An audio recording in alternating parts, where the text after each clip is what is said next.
Nobody in this country respects what's weak. You believe me. A 22-year-old man went to a job interview in Detroit on July 30th, 1975. He got lost in a construction site and walked into something he wasn't supposed to see. Men in suits, loud hammering, and Jimmy Hoffa being buried alive in wet cement. He ran and never looked back. For 50 years, he kept quiet out of fear. But in 2025, he finally came forward. His account is different from every other theory. He wasn't a mobster trying to get a deal. He wasn't looking for attention. He was just a witness who saw something so terrifying he couldn't speak until now. Jimmy Hoffa was born on February 14, 1913, in a small coal mining town called Brazil, Indiana. His family was poor.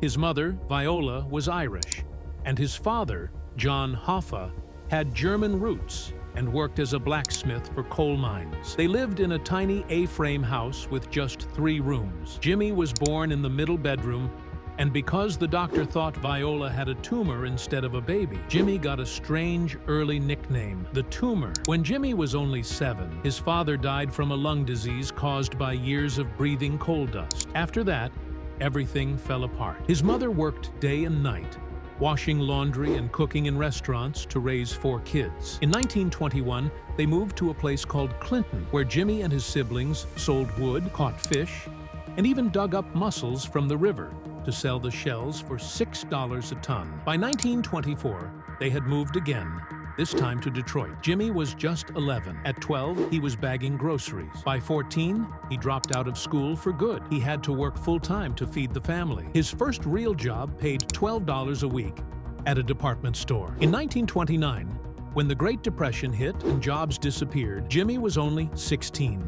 He lied about his age to get a job at Kroger's warehouse. He worked brutal 12-hour night shifts from 5 in the evening to 5 in the morning for just 32 cents an hour. Workers weren't paid for waiting around. There were no breaks, no overtime, and if anything got damaged, they had to pay for it. If someone got hurt, nobody cared. At that time, a regular Teamster worked up to 18 hours a day for only $2. Jimmy saw it all: injuries, unfair rules, and bosses who didn't care. That's when something inside him changed. By the time he was 17, Jimmy had already planned his first strike. But it was in 1932, when he was 19, that everything exploded. One hot afternoon, a truckload of strawberries arrived. They were fresh, expensive, and would spoil in hours.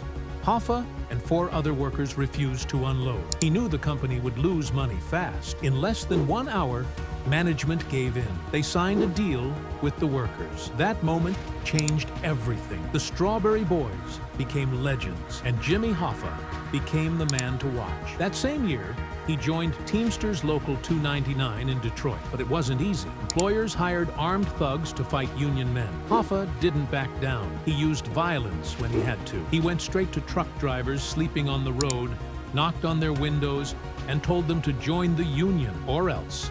If they didn't, trucks got bombed. Hoffa himself was beaten up so many times, he needed stitches 6 different times. One time, during a strike, he was arrested 18 times in just one day. But every time he got out, he went straight back to the picket line. By 1934, Hoffa had built a reputation that couldn't be ignored. During one warehouse strike, a group of strikebreakers tried to cross the picket line. Hoffa didn't let them. He grabbed a baseball bat and led the charge. He hit one man so hard, it broke the man's arm. People said you could hear the bone snap. Police found Hoffa standing over the man, the bat still in his hand.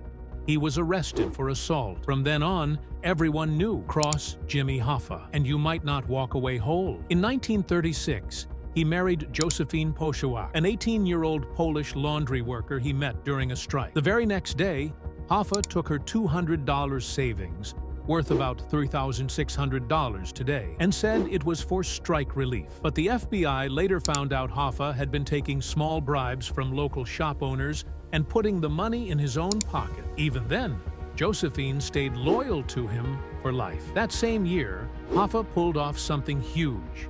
He shut down all food deliveries in Detroit. No meat, no dairy, no bread. Within 48 hours, store shelves were empty, restaurants closed, and even hospitals started running out of supplies. Hoffa had planned it all. He even cut off baby formula deliveries and beer shipments to bars where unemployed men gathered. After 10 days, the panic was so big that store owners gave in. Hoffa got everything he asked for, and that's when people realized he didn't just understand labor, he understood fear. In August 1937, at just 24, Hoffa became vice president of Local 299. He didn't win the vote through charm. He showed up at loading docks at 3 in the morning, tapped on truck windows with a baseball bat, and gave drivers a choice: join the union or find your brakes cut and your truck vandalized by morning. In 6 months, he doubled the union's size from 3,500 to 7,000 members. One driver later said Hoffa's men threatened to accident his whole family if he didn't sign. By 1940, Hoffa became president of Local 299. That's when things got even darker. He created 147 fake union jobs. These people didn't exist, but every week, the union paid them $85 to $200. All that money went into Hoffa's own accounts. In just 1 year, he stole over $50,000. Then he made up a fake Local 985, with 400 imaginary members, each paying $12 in dues.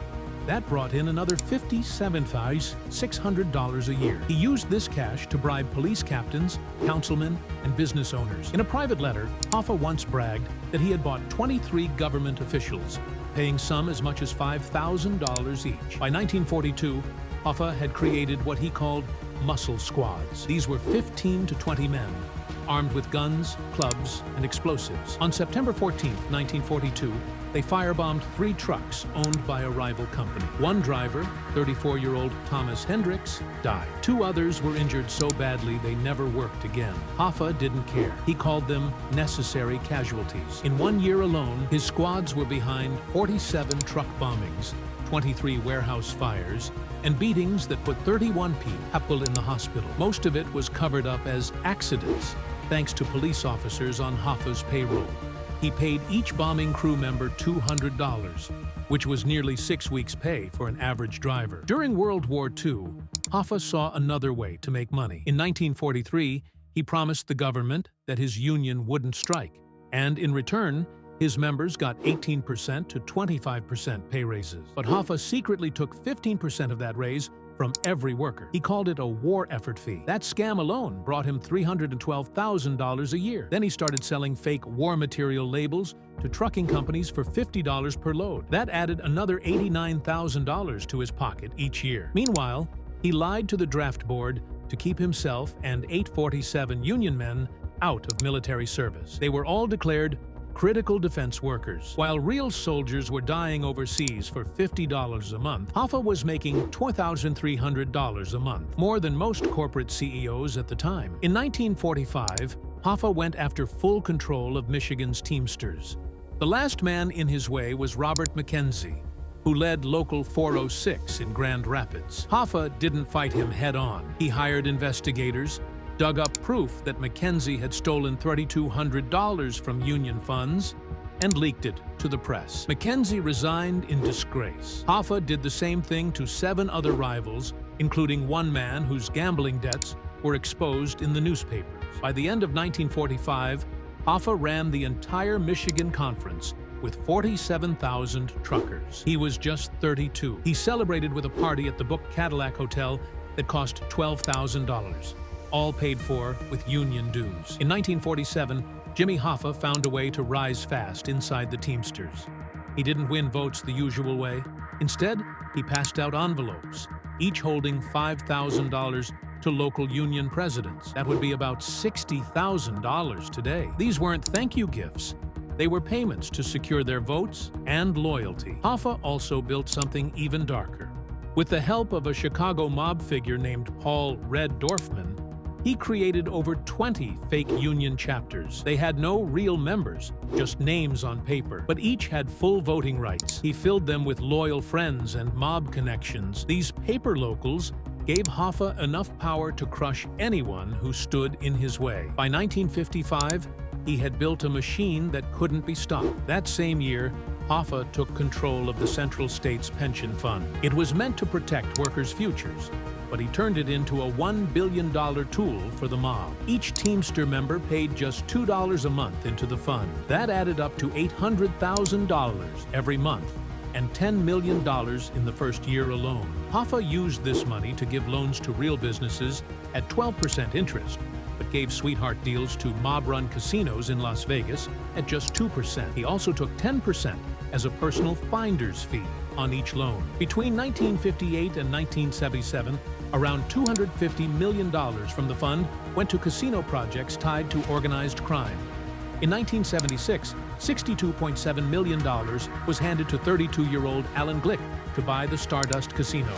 That money was never paid back. By 1964, more than half of all big loans in Clark County, Nevada, were backed by this union fund. Meanwhile, retired Teamsters who had worked their entire lives were being denied the pensions they had earned. But things got even colder in 1954. FBI recordings caught Hoffa talking about making a certain auditor disappear. That man had discovered $400,000 in fraudulent loans tied to Hoffa's secret shell companies. Hoffa discussed the matter with Paul Dorfman. The message was clear. Within weeks, the auditor vanished and was never seen again. No charges were ever filed, but the FBI confirmed that everything had played out exactly like the tapes had warned. This wasn't just about money anymore. Hoffa was willing to do anything to protect his empire. By 1955, Hoffa was expanding fast. He wasn't just organizing workers. He was building criminal partnerships. He teamed up with the International Longshoremen's Association. They weren't just running docks.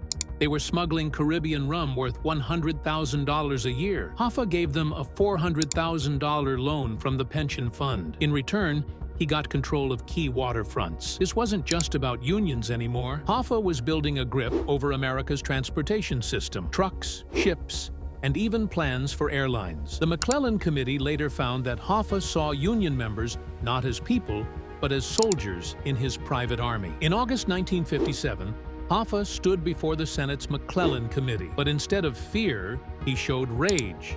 He admitted to running 20 shell companies. He didn't deny laundering pension money into fake real estate deals. When Senator John McClellan accused him of trying to form a private government, Hoffa lashed out. He called the investigators commie rats and threatened revenge. When asked about a $300,000 loan he had taken from the Union Fund and never repaid, Hoffa didn't explain. He promised to destroy the careers of everyone in that room. He even bragged that he had files on each senator's finances and families. Security had to be tightened for the next hearings. That same year, Hoffa grew closer to one of the most dangerous men in the country, Chicago mob boss Sam Giancana.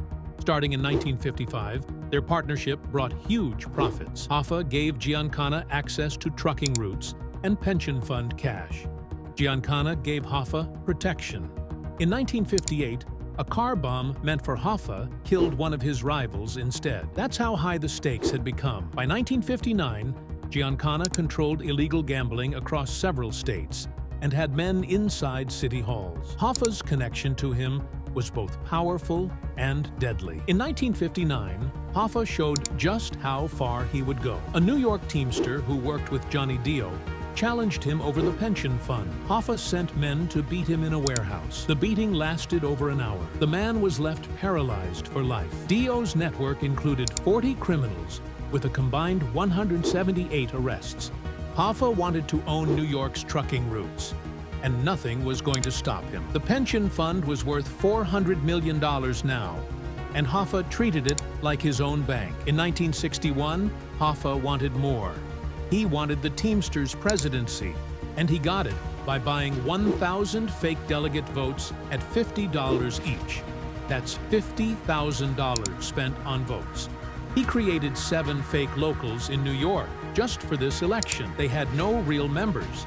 He used threats, fake rolls, and mob connections to push out Dave Beck, who was already facing charges. Hoffa's rise was no longer just about winning.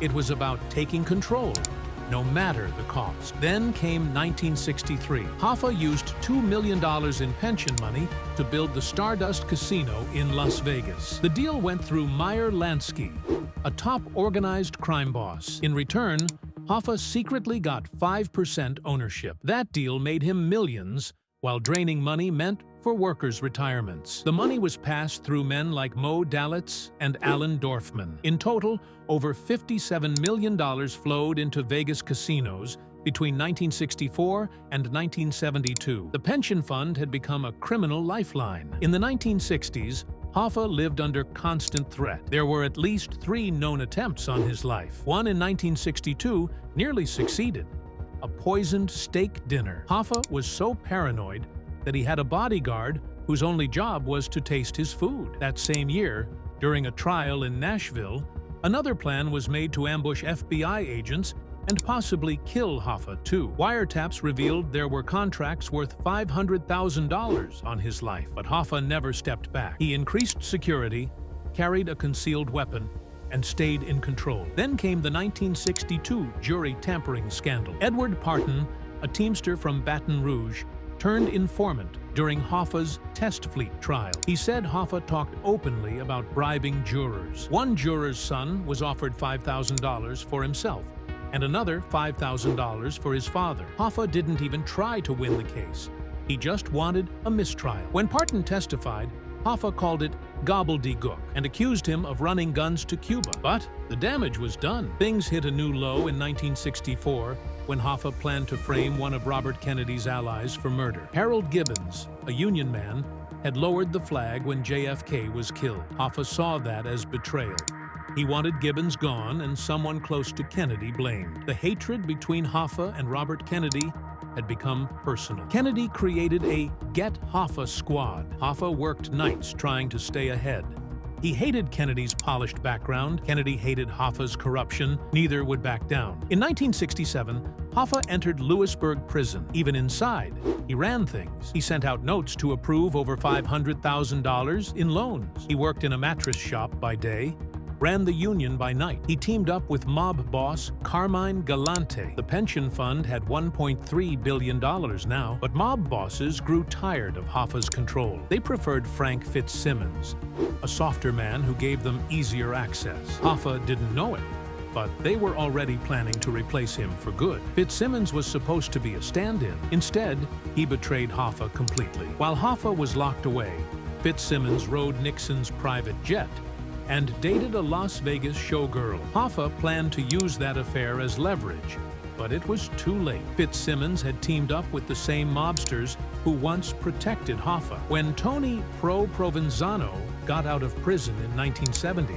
he joined Fitzsimmons and helped block Hoffa's comeback. That fight for power would soon turn deadly. On December 23, 1971, Nixon shocked the country. He commuted Hoffa's sentence after an alleged $500,000 payment to Nixon's 1968 campaign. Hoffa was released 9 years early, but with one condition: he couldn't be involved with any union until 1980. During Nixon's next campaign, Teamsters raised another $600,000 from Las Vegas, though only half reached Nixon's fund. Charles Colson hinted Hoffa might get full union rights back, but after Nixon won, he backed Fitzsimmons instead. Hoffa broke the rules and tried to return anyway, and in 1975, he vanished. The mob decided he was too dangerous to keep around. On the afternoon of July 30th, 1975, Jimmy Hoffa left his house in Lake Orion at 1:15 p.m. He had one goal in mind: meet 2 powerful men at a quiet restaurant called the Marcus Red Fox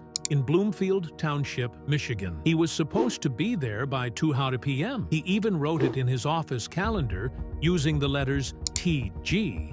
That meant Tony Giacalone, the man who helped set up the meeting. Hoffa had been told about it just a few days earlier during dinner on July 26th. Even though his close friends warned him not to trust these people, he still went. He even drove himself there in his green 1974 Pontiac Granville. He made one stop before arriving. He went to his friend Louis Lenteau's office at a limousine company in Pontiac. Lenteau wasn't there, so Hoffa left a message. Then he drove to the restaurant and waited.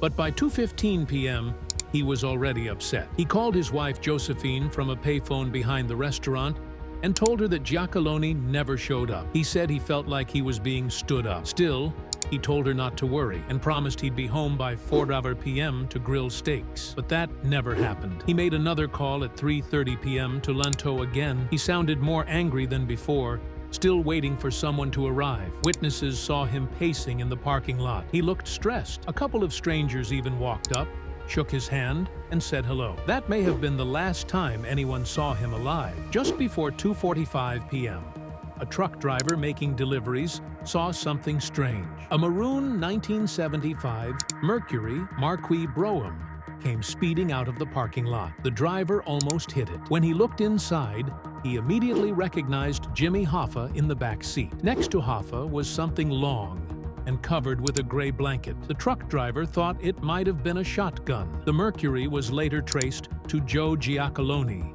Tony's son. He had lent it to Charles "Chucky" O'Brien, who wasn't just any driver. He was Hoffa's foster son, a boy Hoffa had raised as his own. Police dogs later found Hoffa's scent inside that Mercury. O'Brien's fingerprints were on a 7-Up bottle and some papers in the car. Hoffa must have trusted him so much that he got in without a second thought. By 7:30 p.m. that evening, Hoffa's family called the police. He hadn't come home. Within hours, the FBI launched the largest manhunt in its history. They sent over 200 agents across Michigan, New Jersey, and several other states. The next morning, they found Hoffa's green Pontiac still parked at the restaurant. The car was unlocked. His wallet and keys were gone. On August 8, 1975, they got a search warrant for the car. That's when they discovered more evidence against O'Brien. From 1975 to 1985, the FBI built a case file that filled over 70 volumes and more than 16,000 pages. But even after all that work, Hoffa's body was never found. They got over 500 tips. They searched farms, landfills, and even a meatpacking plant. But every time, they came up empty. The FBI's top suspect remained Charles "Chucky" O'Brien. On the day Hoffa vanished, he borrowed the same maroon Mercury. He claimed he used the car to deliver frozen salmon to another union leader. But when the FBI retraced his steps, they found a gap of 60 to 90 minutes he couldn't explain. That was enough time to carry out a murder. His car wash receipt had no date or time. The man who supposedly cleaned the car said he never touched the inside. But Hoffa's DNA was later confirmed inside that vehicle, along with O'Brien's fingerprints. Then came the wiretaps. On July 28, 1975, just 2 days before Hoffa disappeared, FBI agents recorded Anthony Provenzano, known as Tony Pro, furious and shouting that Hoffa had to go. The fight was over $1.2 million in pension money. Provenzano had once lost his Teamsters pension while in prison for extortion back in 1966. He blamed Hoffa and wanted revenge. They had shared a cell at Lewisburg Penitentiary from 1967 to 1970, and Hoffa never treated him like a made Mafia man. Provenzano, known for his ego, had deep ties to mobbed-up pension deals. He wasn't just angry, he was ready to act. Provenzano's right-hand man was Salvatore Briguglio. They called him Sally Bugs. He had killed dozens of people before. On July 30th, 1975, he was seen near the Red Fox restaurant. Informants later said he was the one who moved Hoffa's body from Detroit to New Jersey inside a 55-gallon drum. But on March 21st, 1978, someone silenced him. He was shot 4 times in the face and once in the chest outside a social club in Little Italy. The FBI believed Provenzano had him killed because he might have started talking to agents. The Teamsters didn't wait long either. Right after Hoffa vanished, they quietly paid out his $400,000 life insurance. Frank Fitzsimmons, who had taken over during Hoffa's prison time, quickly removed Hoffa's people from the union. He spent over $2 million on security, most of which likely went to mob figures to keep them quiet. Power was broken up and handed to regional leaders who dealt directly with crime families. Hoffa's old union had shut the door behind him. One of the earliest search sites was a meatpacking plant in Detroit. It was owned by mob-connected businessmen. Workers said they heard strange screams around 11:30 p.m. on July 30th. That was about 9 hours after Hoffa was last seen. The plant had grinders and incinerators that could destroy a body completely. Investigators found traces of blood, but it was too mixed with animal remains to prove anything. A security guard said he saw men in suits carrying something heavy. Weeks later, he was found dead. They called it suicide. Ownership papers showed that the plant had gotten loans from the Teamsters pension fund. Years later, Frank Sheeran claimed in a book that he shot Hoffa in a Detroit house on Bufalino's orders. He said he then cremated the body, but the timeline didn't hold up. In 1978, Sheeran was caught on tape saying he wasn't even in Detroit that day. He said he was in Wilkes-Barre, Pennsylvania. The FBI checked receipts, phone calls, and witness statements. Nothing matched. One agent called Sheeran's story a sad and desperate attempt to rewrite the truth. In 1989, mobster Tony Zerilli gave the FBI new hope. He said Hoffa was buried 20 miles from where he vanished. They dug up the New Jersey landfill where he pointed, but they found nothing except garbage and toxic waste. In 2006, something strange happened. A man named Richard Kuklinski, who was known as the Iceman, claimed he had killed Jimmy Hoffa. Kuklinski wasn't just any man. He was a known Mafia hitman who admitted to dozens of murders. In an HBO interview, he said he was part of a four-man team that kidnapped Hoffa in Detroit on July 30th, 1975. But instead of strangling him, Kuklinski said he stabbed Hoffa with a large hunting knife inside a car. Then he drove the body all the way to a junkyard in New Jersey, placed it in a 55-gallon drum, burned it, and buried it. But it didn't end there. He said the barrel was later dug up, crushed into a metal cube, and shipped to Japan, along with other cars. Law enforcement didn't buy it. One officer, Bob Buccino, questioned why someone would drive a body from Detroit, next to one of the biggest lakes in the world, all the way to New Jersey. Former FBI agent Robert Garrity simply called it a hoax. He said Kuklinski was never even considered a real suspect in the Hoffa case. But strange leads kept coming. In 2013, the FBI dug under a driveway in Bloomfield Hills. This was based on a tip from a dying mobster who had drawn a map. The tip claimed someone had worked all night pouring fresh concrete there on the exact night Hoffa vanished. So the authorities used high-tech radar to scan the ground. The radar picked up strange shapes that made them think something human might be buried there. The FBI spent $250,000 just on scanning equipment and permits. Helicopters flew above, and neighbors came out to watch as agents drilled deep into the driveway. But after all that, they found nothing but animal bones. Police Chief James Berlin simply said, "It's not him." That clue, which had seemed so promising, led nowhere. Then, in 2021, the search moved to a landfill in Jersey City, New Jersey. The place was called the PJP landfill, but mobsters had another name for it: Brother Moscato's dump. This was where a Genovese crime family member, Philip Moscato, used to operate. A man named Frank Coppola came forward just before he died in 2020. He said his father had buried Hoffa there back in 1975. Frank had been 15 at the time. He said a black limo showed up, and some men told his father to bury a body in a steel drum 15 feet underground. On top of it, they stacked dozens of other barrels and trash. In October 2021, FBI agents brought radar equipment and searched the exact spot Frank described. But the site had been labeled a hazardous waste zone years earlier. It was full of dangerous chemicals, old fires underground, and toxic water. The EPA had marked it as a Superfund site. That meant the FBI couldn't dig much at all. The chemicals there were so dangerous that digging could cause health problems for anyone nearby. So they stopped the search without finding anything. Then something new came in April 2025. A 71-year-old man named Jeff spoke up through his lawyer's memoir, The Last Mob Lawyer. Jeff said that in August 1975, just days after Hoffa disappeared, he was working at a construction site near the Pulaski Skyway in Jersey City. He was only 22 at the time. He remembered two black Cadillacs pulling up. The men pulled out a body wrapped in white sheets and dumped it into a hole full of garbage, rotting food, and lime. Then they covered it with dirt. Jeff remembered it clearly, but kept it a secret for 50 years because he was afraid. He said he finally spoke up because everyone's deceased now. What made his story stand out was that the location he described hadn't been searched before. He even pointed to the exact spot near the Hackensack River. 5 months later, in September 2025, another man came forward. His name was Michael Yarbrough, a retired Michigan corrections officer. He gave a terrifying account of what he said happened on July 30th, 1975. He was just 22 and had gone to a job interview at the new Renaissance Center being built in Detroit. He got lost in the construction site and wandered into a strange area. What he saw shocked him. Mobsters in suits were holding a man down. That man, he said, was Jimmy Hoffa. Yarbrough said Hoffa was screaming, and workers nearby were hammering loudly to drown out the noise.